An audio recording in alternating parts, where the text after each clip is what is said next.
you too can make your own candy chute.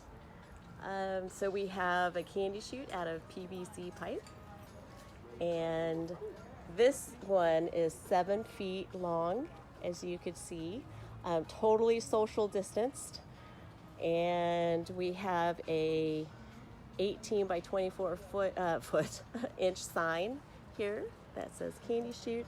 We're really excited to debut this.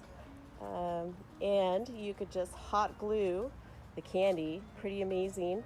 We've got some king size candy bars and some large lollipops, some Skittles, your favorite candies here for the Candy Chute. So really excited to debut this weekend, and this is an idea that you can use for your neighborhood Halloween trick-or-treating.